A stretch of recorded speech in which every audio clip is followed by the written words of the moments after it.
hello everybody. Good afternoon and welcome to the TSOW webinar. So please feel free to introduce yourselves in the chat box and sharing your name, organization, designation, and the city you're joining from because we would like to know where everybody is from. So I'll be your moderator for today's show. I'm Sadia Wali and I am a community manager at the Shape of Work community. I am from Bangalore. And I'm super excited for this session. And I'm super excited to have Deepti with us today, who's a seasoned HR professional with over 11 years of experience in human resource management, technology consulting, and talent acquisition. Deepti has been at the forefront of driving HR strategies, aligning with business goal, and leading change management process. She's also the leader of an elite club in, I think it's Bangalore chapters, and by HR Success Talks, and the author of a wonderful newsletter called Passion for HR. Deepti, it's fantastic to have you here with us. And Deepti, let's just jump in, right? So, with your amazing experience in aligning with HR strategies, with business goal, what do you think is the biggest shift happening in HR today? And I'm particularly curious about how we are engaging the Gen Z workforce. So, what's the scoop? Sure. I think a very interesting question, Sadia. Firstly, thank you very much for introducing me. And before we begin, I would like to run a small poll to see, amongst the people who are present here, how many of them are actually Gen Zs. So if you could bring up the poll number 1 that we co-created for people to just, share their thoughts. So it's a very quick question. Are you a Gen Z? Because it's important for me to know who are the people who are attending this conversation. Are you from the Gen Z side who's trying to understand what is in it for Gen Zs? Or are you from the other side who's trying to understand, hey, how do we ensure that the future of the workforce is secure with, so many labels that are attributed to Gen Z in general, about which I think Sadia and I will anyway have a conversation.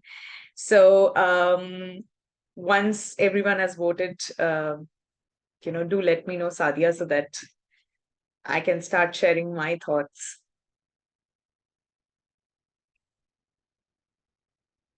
Maybe we'll give it about 30 seconds for everyone to quickly put in their votes.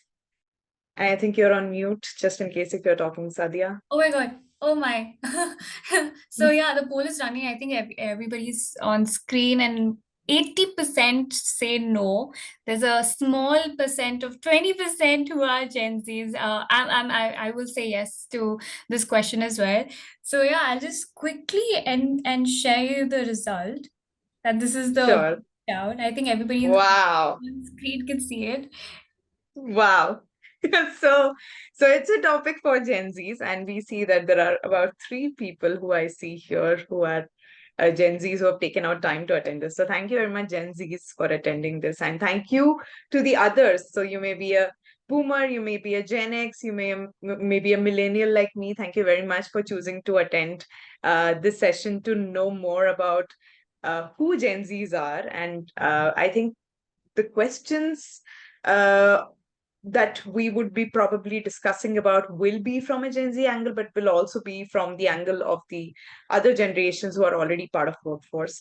So Sadia, like you mentioned, let me talk a little bit about how the shift has happened. And I don't think it's just from an India perspective, while most of my questions would be answered from an India perspective. But I think worldwide, the kind of shift that we are seeing is that with Gen Zs entering the workforce, there's a lot of focus on hyper personalization, on aligning of Gen Z values with the organization values, a lot of focus on sustainability and societal cause for which Gen Zs are working. I think those are the better aspects in terms of looking at sustainability, being able to spend on items or products which advocate sustainability, which advocate a societal impact. A lot of focus on mental health, DEI, continuous learning, quicker career paths.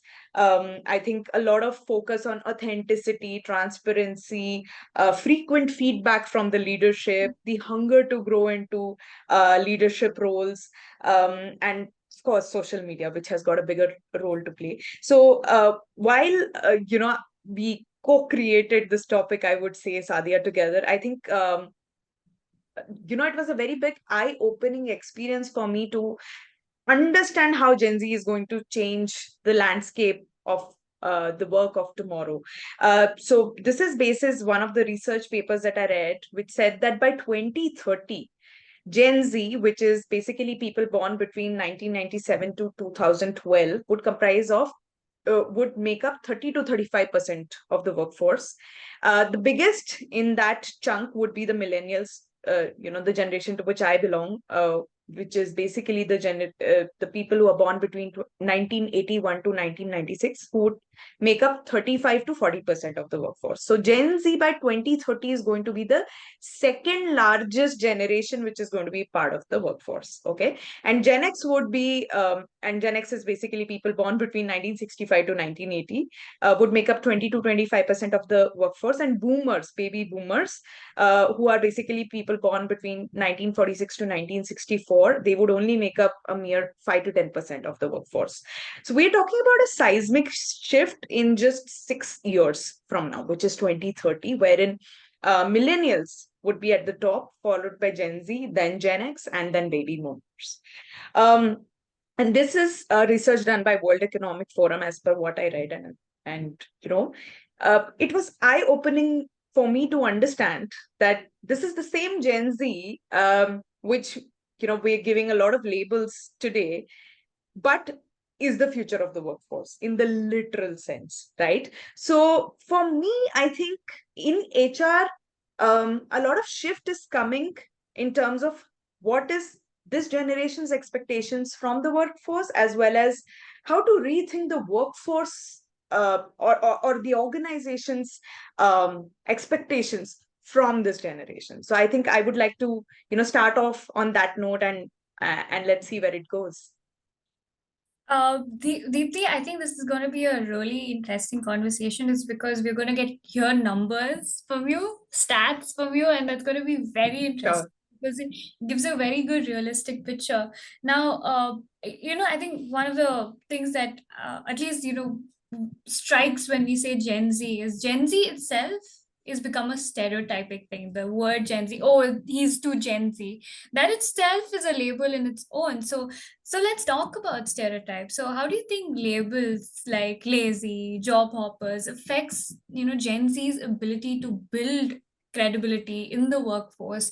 And how should an organization fight against, not labeling a Gen Z? For all you know, Gen Zs are not that, whatever you label them to be. Sure. So I think labeling is an age-old concept, okay? I mean, it is really sad that this generation has to bear the brunt of it at this moment, I would say. But in general, we've seen a lot of labels like, you have Gen Z labeling on one side, wherein they are labeled as lazy, job hoppers, too difficult to handle, entitled, privileged, and whatnot. Then we have people who are above 40s and their 50s being labeled as aged, not tech savvy, not being able, very rigid in their ways of thinking. So I think labeling is everywhere. I'm a mother. I'm a mother to a toddler. After becoming a mother, I've been labeled a lot of things. So I do understand that labeling is an age-old concept, and it is something I think which will continue in perpetuity. But in general, I think where labeling doesn't work, right, is when you know that the workforce whom you're trying to label will be your majority workforce 6 years down the line, like I said, with respect to the stats, right? If there is bias in evaluation of a particular generation, that doesn't sit well with anyone. Like if I'm constantly being told that, you're not doing your work fine, you're not doing your work fine, and initially maybe I'll take it as feedback, but if I'm being told that daily, on a daily basis, as a person, it'll kill me from the inside, right? So I think the more granular effects of these labels are in terms of creating that doubt within a person's mind whether they're actually capable or not, and if they actually are killing that capability within them because you're constantly labeling them. So there is that bias in evaluation which has to go. Okay. The second thing is, again, if you're labeling someone as lazy, right, when you're actually not, you may have had a legit reason as to why you were lazy an entire week, right? that leads to low engagement, that leads to low productivity within the person himself or herself. And it stifles innovation because Gen Z is known to be tech savvy, mobile first generation, the generation which has been born alongside technology, right? Which has been blessed with technology from right from their birth. So if you constantly label them as something or the other, they may be very innovative, but they'll take it to their hearts and they'll not put their entire heart and soul in what they are doing. So it kills innovation in the longer process. And I think in general, how organizations can go about not labeling people is by, you know, of course, using training and development as one of the mediums to be able to educate people in terms of what are the generational um, traits that exist across generations. And I'm not just saying just focus on a Gen Z, focus on what other generations also had to bring to the table so that Gen Zs can start appreciating what is the history of all these generations put together, right?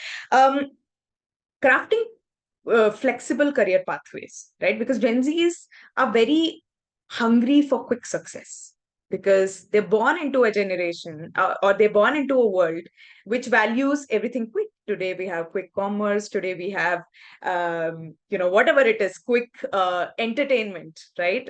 Which our earlier generations did not enjoy. They enjoyed patience overall. Today, if you want to switch from a Netflix to a Prime or from a Prime to a Hotstar, it's like this in a jiffy, right? So it's not their fault that they're born in times where everything is quick. So they expect quick success in their life. So how do you craft flexible career pathways to incorporate what they're hungry for at that moment? Right. And then also looking at a culture of mentorship. And when I say mentorship, real mentorship, not like mentorship, which is like a tick in the box, right? That, oh, we have to mentor Gen Z because, that is part of our KRA and we get our performance appraisals of that. No, actually mentoring them to become better human beings because there's so much that they already come along. Like, for instance, if there is a generation we are talking about which has its heart set in sustainability and societal impact, I don't think it's anything wrong. It's actually a good thing to think about, which probably the other generations have forgotten, right? So there is so much that we can also learn from them, and that is why reverse mentoring is also something that we can look at. And then building an inclusive culture wherein you welcome everyone from every walk of life because they bring something along with them. It's a teaching and learning phase for both the parties to know more about how do we evolve as a team as opposed to how do we evolve to only grab the piece of the pie that we have come for, right? So this is how I would like to answer your question, Sadia. And yeah, let's see where this conversation goes even further. Perfect. And I just want to mention that everybody, if you have any questions, do drop in the Q&A section. I will pick it up in the flow of the conversation. And I think this brings me to this other question, right? In the vein of all the things that you mentioned, what specific trait qualities of Gen Zs do you think get often overlooked because of these stereotypes, right? And how can a Sure. leader effectively tap into their strengths to foster a more inclusive environment? Sure. So I think like I mentioned in my earlier question, which I was answering, I think they're very tech savvy. I don't think we are still making use of a lot of their tech savviness, at least in the corporate world. Like, the Gen Zs which have gone to, say, startups or which have started their own, the Gen Z folks who have started their own ventures or things like that. I think they are making use of technology. But for the Gen Zs who are part of like these big mammoth organizations, I still think that tech savviness is not being used to the extent to which it is supposed to be used. Second thing is, like I said, they have a lot of focus on things like flexibility, because that is their expectation from the workforce, or sorry, from the workplace. So they have a lot of focus on flexibility. They want to emphasize on work life balance because they must have seen the previous generation struggle a lot, and now they want to ensure that they are not caught in the same whirlwind, right? Their focus is also on a lot of learning. Their attention spans are low. So as Gen Zs, their attention spans are low because technology is ruling their world. So how do I get to know things in depth? That thing is missing in them, right? So their focus is more on how do I learn this quickly and implement it quickly, right?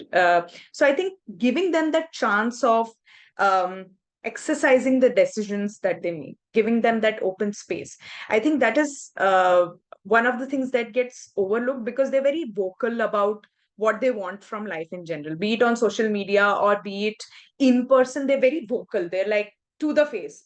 They're like, but why is this a taboo? Okay, but why can't you discuss about things like this? But then why do I want to go and praise that person when I don't like him or her as my peer, right? So they're very vocal, right? So how do you channelize that energy into something which is more constructive, as opposed to viewing it as very destructive way of looking at things? I think these are some of the traits of Gen Zs which often get overlooked, because the workforce is still very heavy on the other generations which are not used to technology as much. We as millennials are pretty much used to, because I'm one of the first few people on this planet who would have used Orkut, which existed as a social media back then, right? I think it was 2004 or something. But in general, we are not the ones who grew up with it, so we still, our roots are still in a place wherein we are still, at least from an Indian context, used to playing with other kids in societies, in smaller societies, or maybe on the roads, and enjoying our summer vacations with our grandmothers and grandfathers, which probably this generation may not get to experience as much, right? So we grew up with technology, but we weren't born with it. So I think using that tech savviness of youngsters, using that energy that they have like so much of energy at this moment. One part of it is, of course, because they're young, right? But other part of it is because they're also, like I mentioned, looking at the long term aspects of things in terms of sustainability and societal impact. How do you channelize that energy in the right direction, in the positive manner? That is something I think it is being overlooked, looked under the garb of other things, like they're lazy, entitled, privileged, or whatever. You mentioned Orkut. Instantly, there was this image of I don't know, in Bangalore we have BSNL long back, which was like connecting. It was globe, and there was a computer, and we had to wait Right. to the internet. Right. And I grew up with Right. siblings, so I was the last in line to get access to the internet, and it took so long. And now we are just irritated if Wi-Fi doesn't Right.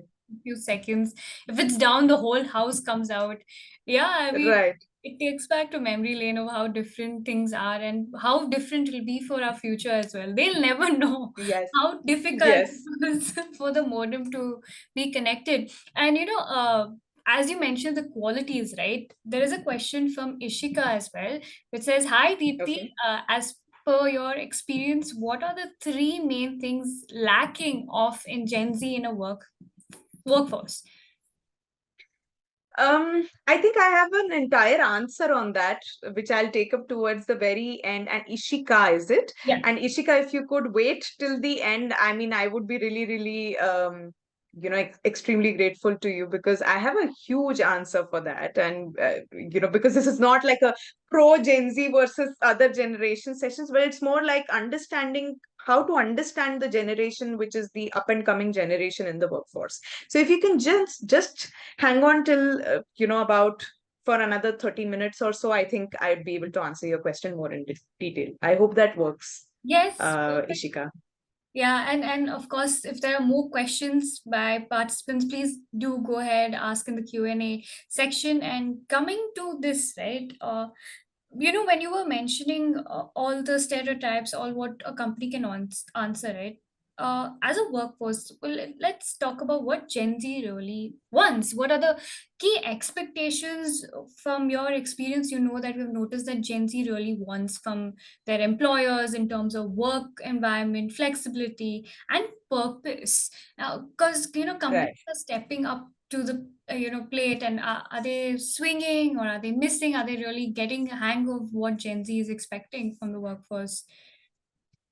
And that's a very lovely question to ask, because I've in my previous organization where I was working, I had the privilege of working mostly with Gen Zs. And while every person is different, even in Gen Zs we may assume that everyone is the same, or people may have a different thought process around it, but in reality every person is different. But some of the common patterns that I saw, right, there was a lot of focus on um there was this constant ask of the leadership to be empathetic. So there's a lot of focus on, you know, please show some empathy towards us, because probably that's what they see at their home, right? When your parents are very empathetic towards you, you would want the same in the workplace. And it's not a wrong expectation, in my opinion, but it's just that the reality of how the workplaces have been shaped versus how you have been born and brought up in a safe environment, those don't really match, right? So I think that is one of the key focus. The other thing that I usually used to see was there was this need for constant feedback. So they wanted constant feedback. If you would do the smallest of the things, you would want feedback on how you did it, right? If you did a really good job, you want that instant recognition or instant rewards, right? That's the other focus that I usually see in Gen Zs. The third thing is there's a lot of focus on data driven decision making, right? So if you'll give them answers like, no, I did this, or I think you should do this because this is what I've seen in my previous experiences, or this is what I know is right, they will in all likelihood argue with you, debate with you. And they'll be like, no, no, this is not what research says, because I've read this, the research says this. And I've spoken to a couple more friends in other organizations, they are doing this, right? So there's a lot of this, they want decisions which are more data driven, right? And that's rightfully so, because I think they're born in the generation of technology. And then,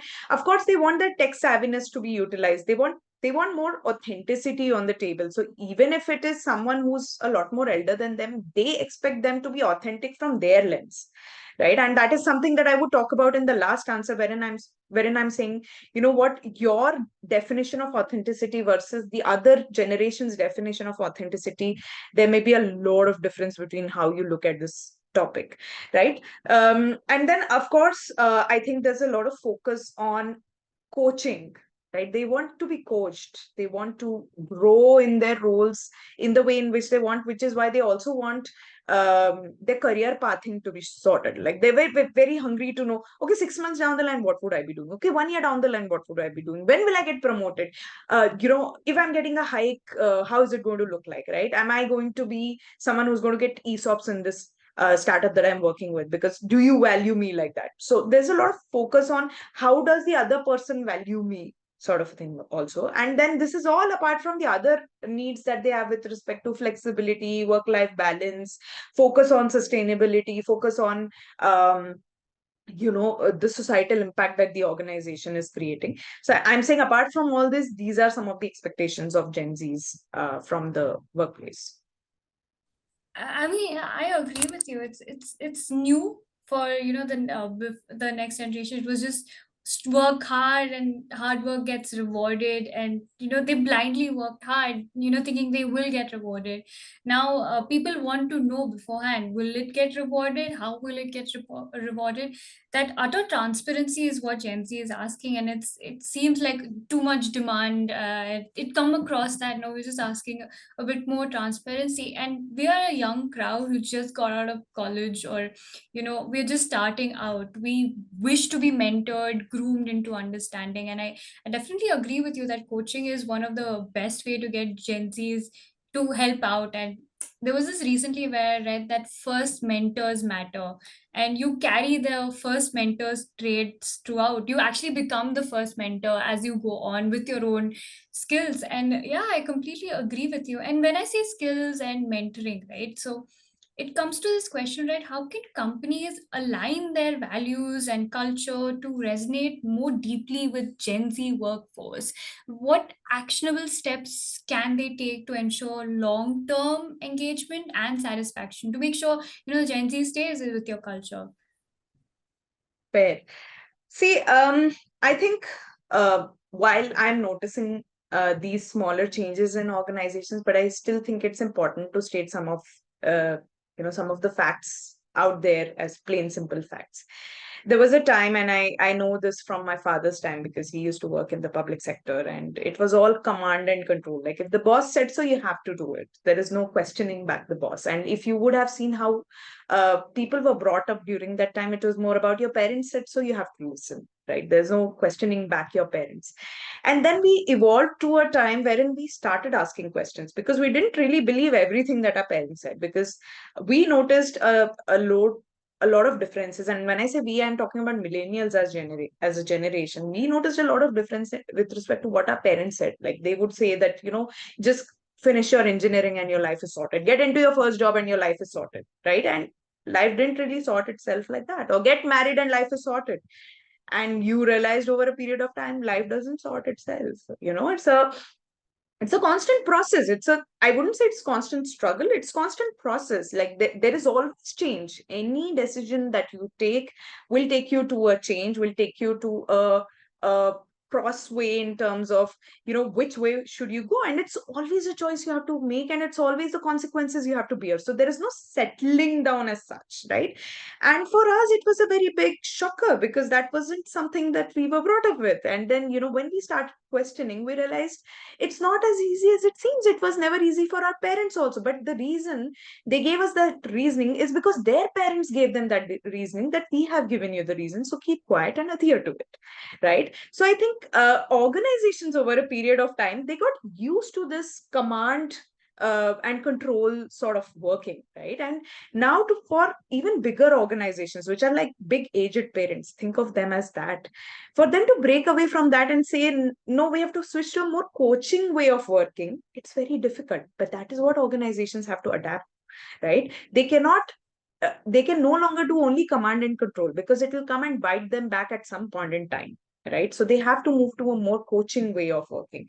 The second thing is, they have to focus on data driven decision making. They can, like I said in my previous answer, it can no longer be my gut feel says so, or it's a combination of my gut and data driven decision making. It may still be a combination, but the emphasis more has to be again on the data part of it, right? You have to empower younger workforce to take decisions, right? You have to empower them. And I'm not saying let go of control or don't monitor. You have to monitor, because there are very high chances, because this is the younger workforce, they're just stepping into the workforce, they may not know the right ways of working. So you have to monitor, you have to guide, but you can't control everything. You have to empower them, let them make their own small mistakes, so that when it comes to bigger mistakes, they are more cognizant themselves then, right? Unless you allow them to fail in smaller circumstances, they will never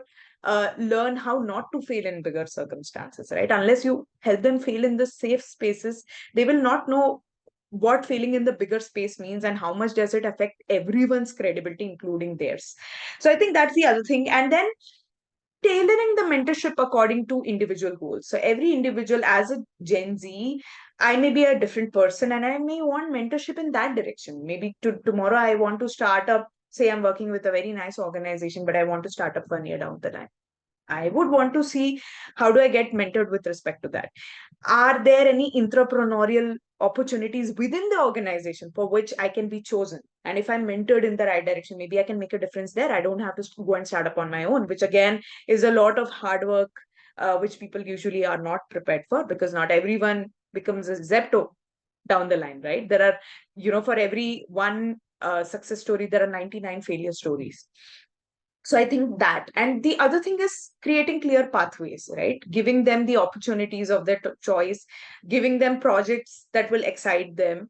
And then I think also involving technology where it is needed, but at the same time telling people that it's not technology only that solves your problems. So I think while there is a lot of emphasis on AI will solve your problems, AI will change your lives, and AI is going to be the next big thing that is going to be the solution for all your problems, I genuinely don't think so. So even in the articles or anywhere that you read, mostly if you look for answers for Gen Z's, it is mostly AI driven. But the problem then becomes that people learn only how to speak with the technology. They really don't know how to speak with the person who's actually going to solve problems for you, right? Like loneliness is an epidemic today, right?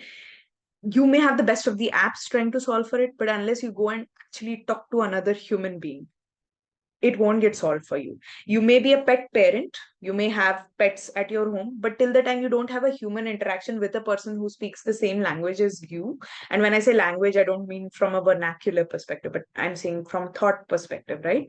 You will not be satisfied. right? You may hug your furry friend, or in my case, I may go hug my daughter. But till the time I have like an intellectual conversation with someone who gets it, I will feel very like very drained in that process. So I feel technology only is not the answer. You have to balance out technology and the in people interaction or the person related interaction that you should be doing. So that is something that organization should offer. Uh, I mean, there's so many points that I've just tried to write down and try to summarize this whole thing. But I think one of the uh, core thing that you answered was Gen Z is a bit self-aware. They're not, scared of command. They're like ready to question the command because they're self-aware and they want validation to like, okay, am I doing it right? At least in the start. After they get a hang of it, they're just, they'll do their own thing. They'll want to be on their own place. But transparency and them really coming out and tell me how to do it, and that it comes across as, oh, too much questions, and it does get labeled, oh, and but you mentioned that technology is not the only answer, but it's somewhere is still a bit of an answer. So getting a bit techy now, how can organization use AI and tech tools to create training programs that prepare Gen Z to handle tough situations at work? Because you did mention that they need to be prepared for these things in a safe environment, and I think AI and tech does do that. So how does a training program, which tool or any tool that you can think of as well, do mention that? Sure. So see, in my opinion, you know, like I said, I'm not a believer of tech has all the answers. So that is why I will not be the right person to say technology has all the answers. But in terms of what I have seen work and what I think can work in the future is, if you have technology combined, uh, if you have technology playing a role wherein they take up the transactional bit of the interaction or the transactional bit of work that someone has to do, and it leaves space for the more meaningful work to come in, right? I think that is something that organizations can ensure or bring into picture, so that people who are looking for more meaningful work, they feel more satisfied with their daily interactions. See, there can be tons of things that technology can do. And, when I was reading about it, because I don't know about everything, and I prefer reading about a lot of things to, up my knowledge bank. So there are, from what I've read, there are AI chatbots which help you practice questions in terms of, how these difficult conversations can look. There are AI simulations where in virtual reality, wherein, you're wearing the device and you feel someone is sitting next to you and you're actually having that conversation to be able to say, okay, what's working, what's not working. You get rated towards the end. There is an adaptive feedback cycle in terms of, what you do, you instantly get feedback for that. And over a period of time, that cumulative feedback is kind of given to be able to say that what you're doing good as a person who's working with this organization. Then you have emotional intelligence related training, which is usually done using AI. So there are a lot of things, I think, in general, which are already in place. And I'm pretty sure the more progressive organizations, and also the organizations with more money would be already making use of such tools. But in general, I think what is not working out is, again, and I will come back to this point, is Gen Z's over reliance on only technology. Because your tough conversations are not going to be with technology. Your tough conversations are going to be people with people, right? And technology won't have a bad day. A person will, right? If I go to the office tomorrow, suppose my child has thrown a tantrum in the morning and I missed a call, right? It will cause me a heartache. And when I go and speak with a Gen Z person who's going to ask me some insane questions that I wouldn't have answer to, in all likelihood, I'm going to shrug them off. Or in all likelihood, I'm going to, take it to the face value and say, you know what, just leave this. You won't be able to do it. I'm going to do it on my own. You're good for nothing, right? So I think while technology can help in or aid in understanding how to go about these situations unless you actually practice it with people, right? Which means you have difficult conversations with your own peers, you have difficult conversations at your home, you have difficult conversations with the ones who matter the most, because those are the most difficult conversations. To have difficult conversations with someone who doesn't matter, it's the easiest. You can always say, oh, it doesn't matter, this person is talking, is all over his or her head. But when you have tough conversations with people who matter, and how do you see both sides of the story while you are having those conversations? I think that is what is going to toughen people up. And that is why I said, while technology can enable these conversations, in the end, you're not going to argue with technology. You're not going to, you will not, for instance, if in today's times, I take an example, you will not fight with a chat GPT saying, I don't think this is right. Chat GPT will say, okay, fine, you are right, finish. But that is not how human conversations happen. You'll be like, oh, how can you tell me that? Right. And this is where we start. So I think technology is going to be a good enabler. But in general, people should not lose track of the fact that when they go to office, they meet actual people. Even when they work remotely, while they use technology, the people who are decision makers are actually people. And that is why practicing it with real people works the best. That's my opinion on this topic, Yeah, Sally. I agree. Technology can't replace people altogether. And, Gen Z is like heavy dependent on technology. I think, these days, I think all laptops at least have one chat GPT tab open for everything. And that comes to this question. I mean, of course, it's a little away from what we were talking about. But Neha here has a question that is related to tech, I feel. How to tackle the role of social media in the role in Gen Z's. Of course, she's talking about how it affects in a workplace for a Gen Z's mindset. I hope me I covered that right. So yeah, over to you. So, yeah, so I think we have to accept that social media is part of everyone's lives. Okay. We're going through that transitionary phase wherein we maintain two different parts of our lives. I think one is the online life that we are living, and one is the real life, or whatever, offline life, or whatever you call it. That is the other life. So I think it's a transitionary phase before we move towards the logical end of this evolution, wherein our online version and us, we both will be matching. So I think um it's a very interesting space, but it's a very chaotic phase that we all of us have to go through together, right? I think we have to accept that social media is part of everyone's lives, and people will go to social media, will use social media. Um, the only question is, how do we draw the lines? Right. And it's a very tough question for anyone to answer. It's similar to when COVID happened. How do we go remote for organizations which had never gone remote? It was a very big question because even the leadership didn't know what to do. And that is why I say it's a question to which even I don't have an answer at this moment. But if I were to think of it from a very nascent perspective, right? I think organizations have to first accept that social media is going to be everyone's life, right? They may say it doesn't matter or whatever it is, right? It is going to be a part of your life. There will be times when you'll be sitting at lunch and you'll be scrolling on your Insta or your LinkedIn or whichever other X or whichever other social media that you're a part of, right? And it will eat up into some part of your thinking capacity for the day. Okay.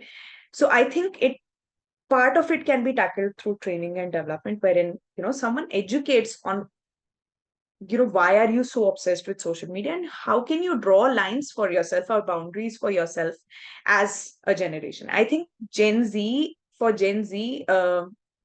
Okay.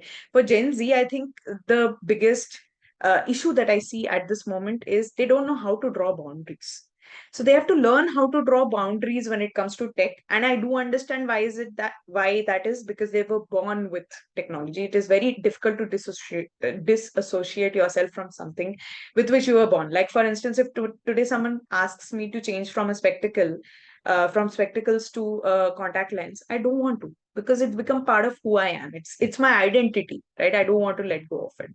So I think training and development, educating people on how to draw boundaries is very important. The second thing is building very robust policies around what you want your people to do on social media versus what you don't, right? And getting the people who are actually using social media in the right way to be part of that policy making is again something which is very important, because we may feel that, you should not, because see, there are some things which are going to be confidential about the organization. If you go and blurt that out, um, not just it costs your own job, it costs the credibility of the organization, which it might have taken years to build, about which you would have had zero clue because you didn't bother to know about the history of the organization.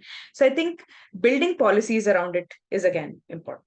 Now, when it comes to the effect of social media, like I said, because we are so like we are so connected with technology throughout the day, we end up feeling very dull towards the end of the day. So it's important for us, and when I say us, I'm talking about Gen Zs as employees, to be cognizant of how much we are using our, say, mobile or whatever it is, right?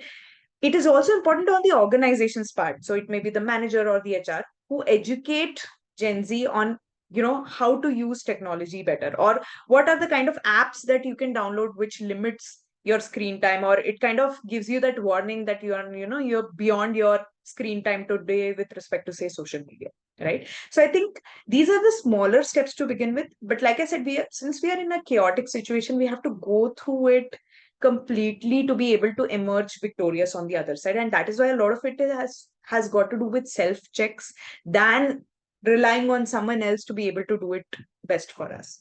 So that would be my answer to your question, Neha. I don't know if I answered it in the right manner or not, because I'm also learning in the process, but I feel that is how it is going to pan out over a period of time. Yeah, there's this one thing that Gen Zs are aware that they spend a lot of time on social media, at least the ones I've met, and some who aren't aware are they're clueless that how many hours go by, and the phones are trying to tell, okay, you're spending too much hours and everything, and there are quite a lot of apps these days which are getting very popular to tell you, okay, stop using your phone, go for a walk, drink water. I think Gen Z get really attracted to social media, Instagram, is because of the instant gratification that comes with it. That brings me to Akshay's question: how to align instant gratification with the culture? Building a culture need both. The parties to give that time and experiment. Seeing what's working out and what's not. So, how does an organization get the bare minimum brand loyalty to build that desire of flexible culture, and for the Gen Z, the newer workforce is looking for? Sure. So I think in general, instant gratification, I think, and this is going to be a controversial take, but I think it has done more harm than good. I am someone who's also been a victim of instant gratification. I really like when I get my, groceries now via Zepto or a Blinkit in, 10 minutes, as opposed to going to a supermarket, which is just like 200, 300 meters from my home. But I think it is there to stay. I may like it, I may not like it. It is a habit that has been built, which is very difficult to break away from. And that's why instant gratification is another ugly, uncomfortable truth that I myself first have to accept. Right.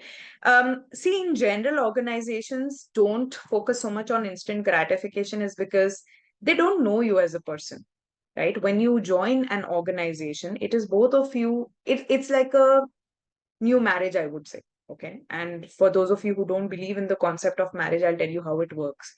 When you get married, right? And it may be a love marriage, arranged marriage, whatever it is, keep both things aside. But when you get married, you're still trying to discover the good, bad, ugly side of each other, right?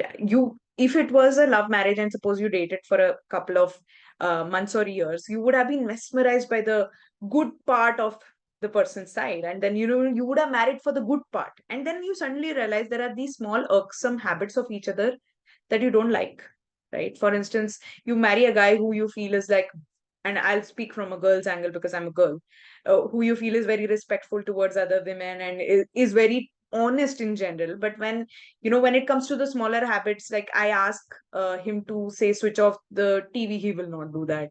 Or if I ask him to help me out with something from a grocery perspective, will not do that. Like smaller irksome habits. And then it's your call in terms of how much importance do you attribute to that, right? And that's the same in organizations. You will always, like, if it's a team of 20 people, you'll always meet those 3 or 4 people who will get onto your nerves. Do you let those 3 4 people get onto your nerves and decide how your day is going to look like? Or will you rely on the other 3 4 people who you are actually you actually like or you vibe with, and you ensure that your day is it's around them, it's around your conversations with them, and not the ugly conversations that you have. So in general, that's why organizations don't focus so much on instant gratification, is because they're still getting to know you, right? With that being said, some of the things that organizations can still do, what they can do best, is they can provide real time feedback. I think some part of this whole chaotic situation of organizations don't understand me, my manager doesn't understand me, she doesn't understand me, he doesn't understand me, whatever it is because there is lack of communication. And when I say lack of communication, it's not the flowery English that you speak about or the passive aggressive take on things. It's about being real to being true to who you are, right?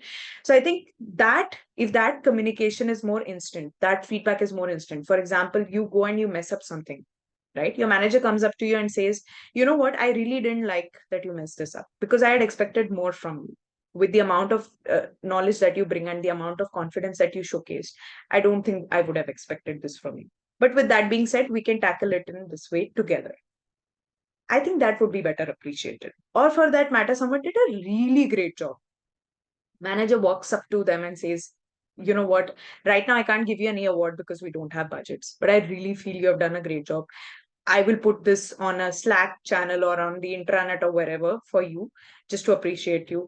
Is that something that you would like? I don't want it to sound like jingoism. I want to do it really for you because I really think you've done a great job.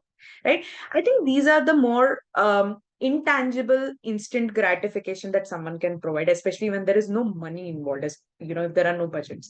Or you quickly take that person for a quick cup of coffee and say, you know what, you did a great job today. This coffee is on me. Okay, why don't we discuss more about what do you want to do in this team? What do you want to do? What do you expect from me as your manager or your peer to be able to help you out better? So I think this is the kind of instant gratification that organizations should start providing if they are not. But if you're expecting instant gratification in terms of a quick promotion, or suddenly someone will wake up and think you are the hero of the story or the heroine of the story, and you deserve promotion the very next day. Like you joined yesterday, but yesterday you joined as an assistant manager, tomorrow you have to be promoted to manager. That is not going to happen, because it's going to be a very slow process for you to evaluate each other and see how do you learn to climb the ropes of the organization. So I hope I've answered that question in the way in which you would have anticipated, Akshay, right? So yeah, that's my answer for this question. Yeah, I'm sure that that does answer Akshay's question, at least, to what I feel. There's this point, which I completely feel is that you got to level down with them, and Gen Zs need to level up and being more training themselves to really ask it in a more, I think there's a corporate language, that ask that in that language. Maybe you understand their language and let them, so that they understand you better. And it's always understanding each other, and that is where your point does come across. So there are quite a few questions from the audience. I will bring that up later as well, because I want to move on to something equally important, which starts from the scratch. It's recruitment. So when we talk about recruitment, right, what adjustments should a company make in their hiring process, or to resonate better with the future of work, to resonate better with the Gen Z candidates? Any tips, or any, something that they should be ready to expect and brace themselves? Sure. I think there are 3 things that I would like to say. Okay. I think organizations have to start giving better feedback to candidates. Whether they get selected, they don't get selected, I think everyone deserves a feedback. And from the Gen Z side, what I would expect is to not, how do I put it? To not take it on their egos and start questioning everything. Like I've had a lot of, when I was doing hiring in my previous organization, I've had a couple of my own experiences wherein some of the Gen Zs to which we sent rejection emails, of course, because there were other people that we selected, a lot of them took it to their heart. It was almost as if we were questioning their capability. And they were like, and I've received legit emails which have read, you guys are absolutely pathetic at this and all that. And uh, it does sound bad. I'm not going to say it doesn't hurt, but I'm just saying there is no point of sending that, right? You may as well as ask, okay, is there anything specific that I need to focus on when I'm appearing for interviews, or could I have done something better in this interview? That is something that you can take as feedback. But if you start pointing fingers at someone, be it anyone, and I'm not just talking from a Gen Z perspective, I'm saying if I'm a millennial, I start pointing fingers at baby boomers and saying, you guys have always been like this, you only listen to your bosses, you don't know anything. They have survived, right? They are the ones who probably have been our fathers and forefathers or whatever, right? Or mothers and foremothers or whatever is the terminology. But what I'm saying is they have been there, that's why we are here, right? And you cannot discount that fact. You cannot say that our generation exists as a silo generation. No, no, boss. You were born out of another generation, right? And that is why it's important to ensure that the age-old concept of respect is going both ways. Okay, that is the first thing. Second thing I feel is employers should brand themselves better, right? Which means they should focus on things that matter to the generation that they are targeting. So if they speak a Gen Z language to a Gen X, it will not be met well with, because Gen X do not understand Gen Z's language. They are also in the learning phase, right? Similarly, if they speak the Gen X language to a Gen Z, they will not appreciate that. If you say, say for example, this will require 18 hours of vigorous working, right? And you have to give your all. Gen Zs will not like it. It's not because they don't want to work those 18 hours. It's because they don't want to be told it in such plain language. They may want to do it from their own heart. Maybe they're willing to work even 20 hours, but they don't want to be reminded that I should be working 18 hours, right? So I think tone down, I wouldn't even say tone down, but like reframe how you would want to showcase the same aspect to a Gen Z. So I think the branding has to be better. From a Gen Z perspective, I think when hiring is going on, they have to understand, especially when they apply to bigger organizations, they have to understand that the process is very long, right? Because there are multiple decision makers involved in it. And that's something that even organizations are finding it challenging within themselves, right? Because they don't want to make a wrong hire and then um, because they invest months in hiring someone, and then I maybe 2 3 months down the line the person feels, no, I'm not a good fit for this organization, I'm going. That's months of hard work wasted on both sides. So they're very choosy in terms of how they want to get people inside. So you have to give them that benefit of doubt. And I'm not saying you'll always encounter great recruiters or more understanding people, but when you encounter someone, thank them for being as much understanding as they are. I think that is what goes on the Gen Z side. The other, and one last thing I think is for employees, for organizations to use AI as much as possible, at least in the repetitive tasks. So if your initial screening has to be more the same set of questions being asked by someone, give it off to AI. Okay, let AI ask those questions. Once you're convinced that you want to speak with this person, pick up the call and then ensure you're giving them the most amazing experience of their lifetime, even if they've been rejected. I remember interviewing for one of this major EV companies many years ago. And in fact, my first round of interview was with the chatbot. But when I finally received a rejection email, it said at the end that this email is from a person and not a chatbot. And if you have any questions, you may feel free to reply back to me. That in itself felt so great. While I was rejected, I still remember the experience, because it was the experience that counted for me, right? So I think and that would be a very good use case wherein technology was actually helping the organization, or they were using it in the right manner for which it was intended. From the employee's perspective, from a Gen Z perspective, I think one thing that they should be expecting or doing better is preparing better for interviews. I think when you come grossly unprepared, even if it is an interview for which you don't want to sit, if you don't want to sit, please let the other person know you don't want to sit for the interview. There is no bad blood. But if you come grossly unprepared, right, that gives a feeling as if you're not clear about your own career and you do not value the other person's time and efforts. So I think that is something that you have to be, as Gen Z, very, very cognizant of during the hiring process. So these were my three key takeaways, or three key takeaways for the audience, from both from the organization as well as the employees side. I mean, I just realized that, this question actually answered Mayuri's question as well, because she asked, how to make it a comfortable hiring process for them, which effectively is convincing for the managers to trust these hiring candidates without judging them. And, it is, again, like, the whole core of our conversation, that it goes both ways, understanding both of the things and really getting the language out. So, I'm pretty sure we have covered a good range of, how to be better mentors and all of for the Gen Zs. Are there any programs that you are aware of that make managers or prepare themselves to be better mentors? Um, I think, I mean, I know of trainings such as first time manager trainings, which, a lot of us millennials, we would have attended in our respective organizations. But I think some of the training programs that I think can definitely help. And while I've not seen them personally play out, because I've not seen that in any of the organizations that I've been a part of, but I think reverse mentoring is something that has really helped a lot of people.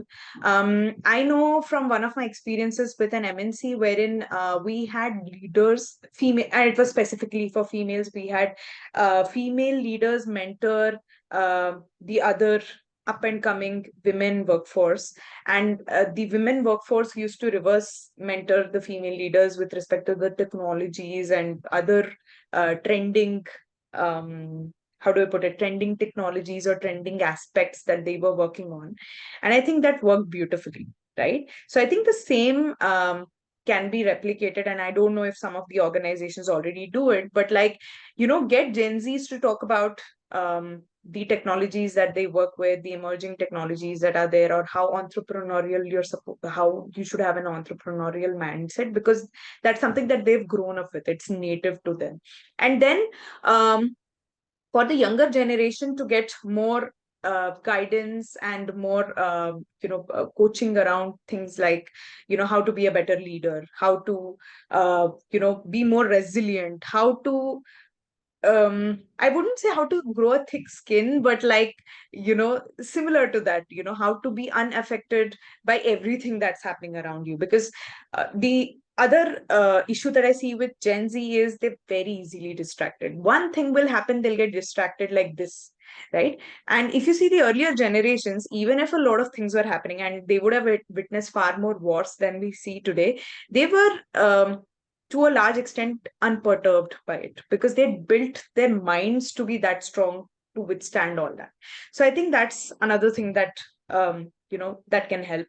Then of course, for managers to train themselves to be better Gen Z managers, I think is to learn how to speak the Gen Z language, right? And to know what Gen Z prefers. So Gen Z will not prefer, say, a 1 hour training, but they can prefer micro learning, right? So to craft messages in a micro learning manner so that it's absorbed better with Gen Zs. To be able to give them entrepreneurial initiatives wherein they can showcase their talent, in a short span, right? Or give them gig activities wherein they are able to capitalize on that and showcase their talent. I think that's another thing. Having rotational programs in place, right? Wherein you have Gen Z's experience how each function works, right? And that's how they start appreciating what each function has to offer in more in depth. And then of course having real time conversations with them, real time feedback, real time coffee conversations, real authentic conversations, which means, hey, as a manager, I'm going to suck today because I've had a really bad day at home, right? And, don't come to me with any questions today. Please spare me for one day. Come to me tomorrow. I think that would be appreciated much better than Gen Zs. Yes, they will, for those, and it's more, what I'm going to say is more of a personal trait, but like there'll be many people who'll gossip about it. But that's not, that's very, I wouldn't, that's very generation agnostic, right? Anyone can gossip. Like if you are vulnerable, I'm vulnerable in front of you, Sadia. Maybe three more people are overhearing that. Anyone amongst them can gossip, but you have to give that benefit of doubt in general, is what Yeah. I feel. So you have to lead with trust. You have to place your trust first, and then if they break the trust, take it back and say Hmm. no. Now you have to earn it, right? Yeah. Because I have given you your opportunity. You broke it. Now you have to earn it. I think that's how I see it. Yeah, that's brilliantly put. Actually, I want to put the second poll question right now. I'm gonna Sure, launch. sure. Why not? Yeah, great. So, the second question that we have is, do you believe in flexibility is more important than higher pay? So, I hope everybody can see it on their screen. And of course, people have Yes. I think everybody is going for yes. And yeah, oh, there's a no as well. A good Interesting. 93%. A good 93%. Wow, it's going to be a good question to understand what Gen Z really wants, because we come with our own set notions that Gen Z Yeah. probably prefers this or that, and when we see results, that is why data-driven decision making is important. It may sometimes surprise us because it doesn't sit well with what we would have come up with, like our preset assumptions. So good. Wow. So that's quite a bit of yes. And then, of course, I appreciate people saying no as well, because, higher pay, of course, matters for some of you. Very, I mean, there is no denying that as well. But thank you very much for, putting that poll, Sadi. And yeah, it was nice to read the reactions.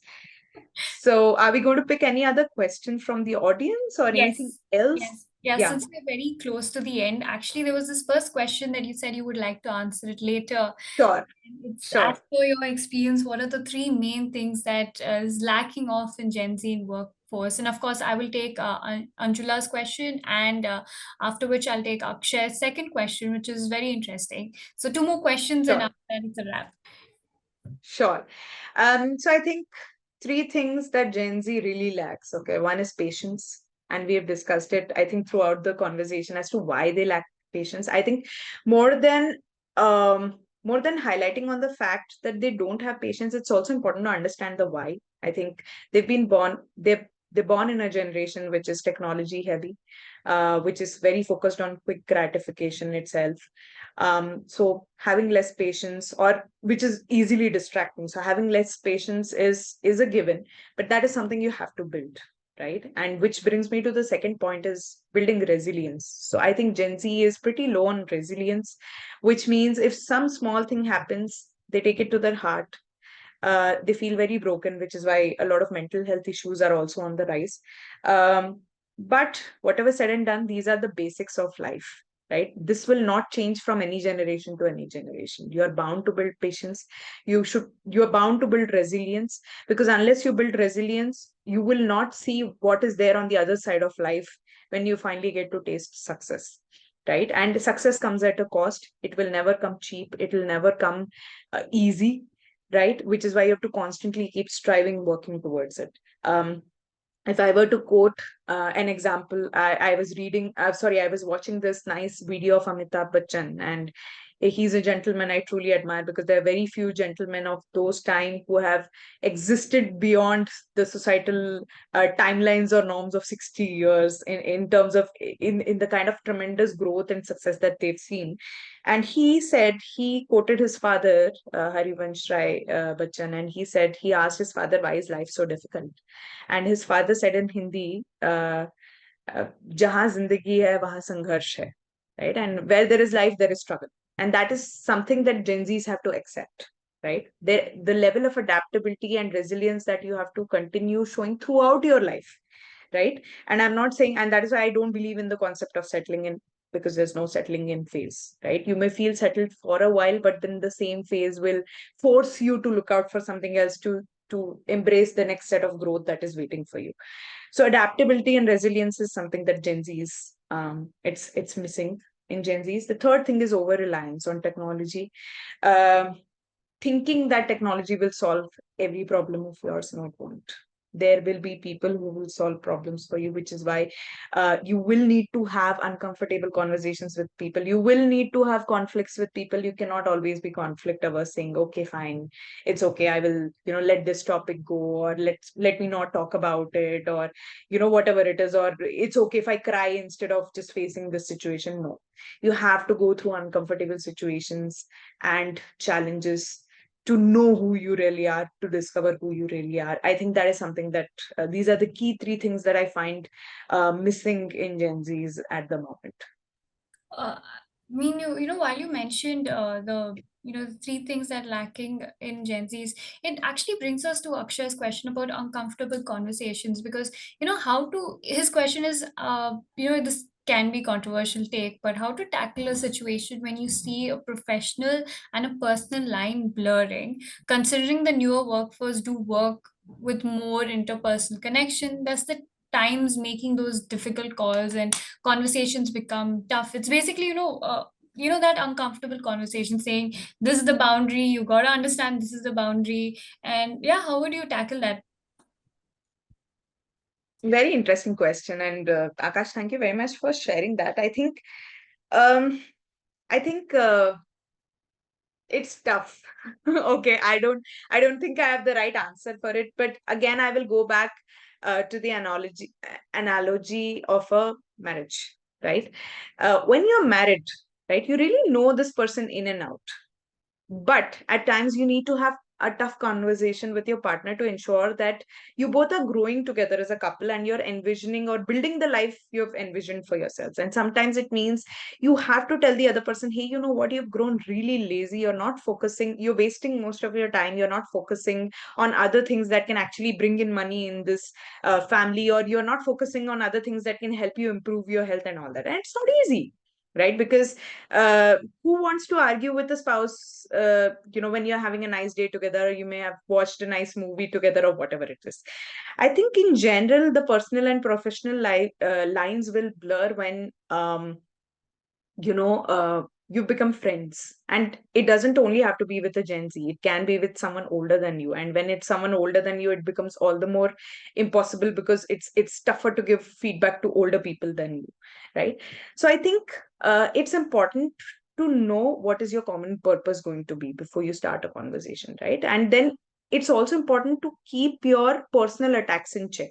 So it shouldn't become a personal attack, or it shouldn't even be leveraging the personal information. So maybe your peer or whoever would have confided in you something at a time when they were feeling vulnerable. Not bring that up during this conversation, especially when you're trying to draw a line. Maybe that person is not performing well and you want to have a conversation on the performance. And while that vulnerability might have had an effect on the performance, it's important to keep that out of the conversation.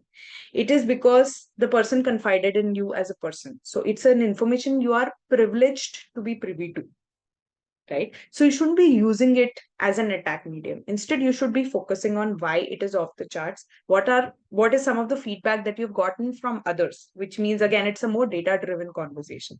And then how will you ensure that together you will work to ensure, say, for instance, that person's performance is improved, right? So it's going to be a very hard conversation. So you should probably, if you are the one who's doing this conversation, you should probably do it on a day when your mind is at the right place, not on a day when you have had, say, an argument with someone, or you've had a very uncomfortable conversation yourself with, say, your boss, right? So refrain from having a conversation that very day. Give yourself a break, sleep over it, go prepared for the next day. I think something that we can do the best for Gen Zs, as people who can come and freely talk to us, is have that open space, give that open space, be a good listener, and also do conversations with utmost preparation. So even if you don't go with an agenda, be prepared for the kind of conversation, because it may, the person sitting next to you may say something which may trigger something in your mind. How easily do you want to be triggered by it? Are they really, is it going to be really a personal attack on you, or are they saying it in the moment? It's important for us as, the person on the other side to be able to absorb all that and to stay calm and composed. So I think that is how I would like to look at this situation, which means the composure has to be maintained, which means you need to set the boundaries first yourself, and which means you should not be using any personal information that the person would have confided in you when they were feeling their worst in this conversation, to be able to say that, this is, since you told me that, that is why I know this is not working. That would be the worst way to break someone's trust.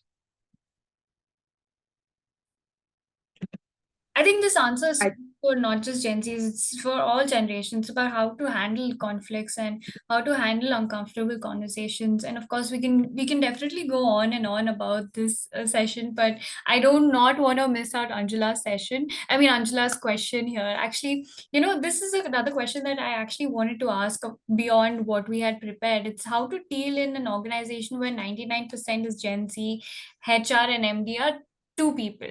Okay, they're like basically millennial is 1% and 99% is Gen Z. And because this is of course the next and the future of workforce. Now, how do you make it equal? How does that, there's no experience and it's always 1% versus 99%.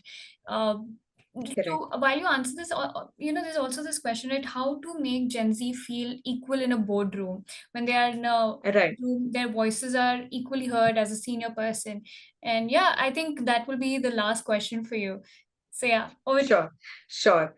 So I think you should elicit responses like you really mean it, right? And if and like I said, there's going to be a time when Gen Zs will make up the most of the workforce, right? And they would have had their own set of experiences. They would have undergone all this when people are today calling them lazy, entitled, and all that. And they carry that baggage, say 6 years down the line. Someone would have joined the workforce today at 21, they would be 27 in 6 years, and they would be carrying that baggage thinking that's who they are.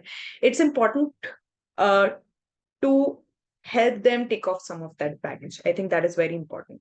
Anyone for that matter, and I'm not talking about Gen Z specifically as a generation, but anyone, everyone should let go of the baggages that they've carried from the past, right? Which doesn't mean that you discard the feedback you would have received, which has helped you become this person who you are today. So carry the good parts of it, carry the learnings of it, but don't carry the self-doubt of your previous, wherever you worked along with yourself.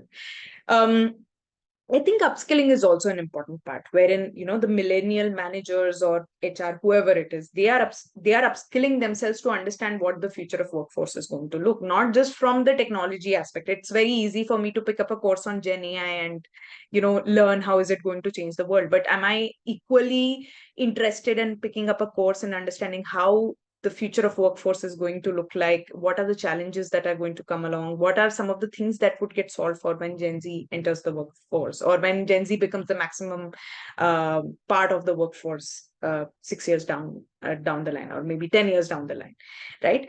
So I think the willingness to upskill yourself in the human aspect of it, or the human part of it, has to be also there, and it has to be on both sides. I think one of the things that, again, I feel Gen Z lacks is the interest in knowing about the history of something, right? Like when we were growing up, and the reason we were taught history, and I, to be very honest, I didn't like that as a subject, but today I realize its importance. If I didn't know what a free India would look like, and who were the people who actually struggled, right? The the seeds that they sowed back then, the benefits of which I'm reaping 100 years from then, I would never um, appreciate this life that I have today. And that is why it's important to know the history of a particular organization that someone works with, or a history of a team that someone works with, right? Suppose a team has been built, it's been operational for 5 years, you are recruited for a new role. You have to first understand what has kept the team together for 5 years. Suppose it's a team of four. What has kept them together for 5 years? 5 years is a long time. They would have witnessed their own turmoils, their own fights, their own spats, but despite all that, they chose to stick around, you know so they chose to stick around. So I think that's important. Knowing the history of a place, knowing the history of a team is very important. The other thing I feel, in a Gen Z heavy organization, what Gen Zs can do, because we've explored what organizations can do for them, but what Gen Zs can do is, building personal relationships. I think that's another thing which I think Gen Zs are not really great at. They're good at building relationships to an extent which is more task focused, which is more transactional. And because, I see a lot of on my LinkedIn feed, I see a lot of Gen Zs talk extensively about money, six-figure income, seven-figure income, and God knows what all. And I don't know how many of them are actually making that. But you will not be able to build in person, you will not be able to build deep relationships with people basis money. It has to be basis your values, right? And that is something that I feel Gen Zs have to invest more time in. They have to build a real relationships which are going to support them when they will be of my age. I'm in my mid 30s. When you are of my age, you can't even imagine the kind of things or thoughts that you go through, the kind of identity crisis that you go through, the kind of questions that you have with respect to your own life. Till now you start looking at your life as a holistic thing, right? And you would want someone with whom you would have built like real long lasting relationship in your 20s to be able to guide you at this point of time. It can be people of the same age as well, but I'm saying even the friendships have to be very deep. It can't be like it's a task based friendship, it's a project based friendship, it's a we're going to this party based friendship and it's done from there, right? So I think Gen Zs have to invest a lot of time in building long lasting relationships. And one last point which I would like to say, and the reason I'm saying that the onus with respect to Gen Zs is also very, very high, and which is why they have to start being accountable for what they do, is they need to be more professional and they need to understand workplace etiquette, right? Yes, you come from your family, you come from a college or wherever, that's your safe space. But once you're leaving your safe space, there is a whole forest out there, right? You have to learn the rules of the forest. You can bring in change only once you have accepted the place for what it is. And then you can start influencing someone. Don't expect to walk up to someone on day one and say, I want this to be changed, because no one is going to do that for you, right? Only once you have understood the organization as a whole, you know how things work within an organization, then you should start pushing for change. I think pushing for change sometimes becomes too demanding because like I said, you don't know the history, you've not built those relationships. So while you've not contributed to the base, you're expecting the building to build on its own. It won't happen, right? And that is why that's the expectation from Gen Z, that when you enter the workforce, first learn about the workforce, first see how it's resonating with you. Once you've made your place, then slowly start bringing in that change, because by then you would have understood how different people operate, and everyone has got their own working style. As Gen Z's, you will have your own working styles. Everything would be welcome once you understand how a particular place works. So that would be my very long answer to the short question, but I thought it was important to bring it to perspective. I mean, it was long, but I think it summarized our entire conversation for the day. Where there's that balance where managers need to understand the language and be more mentors than managers, because they are very new and they're still learning. And Gen Zs need to be and come with their research about the company, study, be transparent, learn the lay of the land, and just really do what Romans do and really be there. Understand that they are not at you, but they are here to help you. Just got to understand your way. And I guess that brings us to a quick wrap to our conversation. Deepti, I feel we can go on and all day about this. It's a very interesting topic. It's a very topic that should be spoken about a bit more. And thank you so much, Deepti, for sharing your wisdom with us today. Your passion for HR and commitment to empowering the next generation is truly inspiring, and thank you so much. Before we leave, I do have another poll for basically it's a survey. So I'll just ask. I'll just launch it. This is for the people who attended. And Deepti, once again, thank you so much. Um, I just have a poll, and I'll just quickly wrap this up. Deepti, great insights. Yeah. I mean, we loved it. Of course, we Thank will have you on for more of these conversations. And I would definitely love to have this conversation over a cup of tea whenever you're in Bangalore. And we can continue our conversation because I have so many I more am questions. based out of Bangalore, so we should meet soon, Yeah, Sadia. definitely. Definitely. Well, I think we have more, if we had more time, we would definitely go on. But yeah, I think this is a wrap. Thank you everybody for Thank you everyone for, yeah, thank you everyone for attending and, choosing to put forth your questions. And thank you very much, Sadia, for this lovely conversation. And I'll take your leave. Great. Thank you so much, Okay. everybody. Bye bye. Thank you. Have a great day, everyone. Bye. Bye. You too. Bye. Bye bye.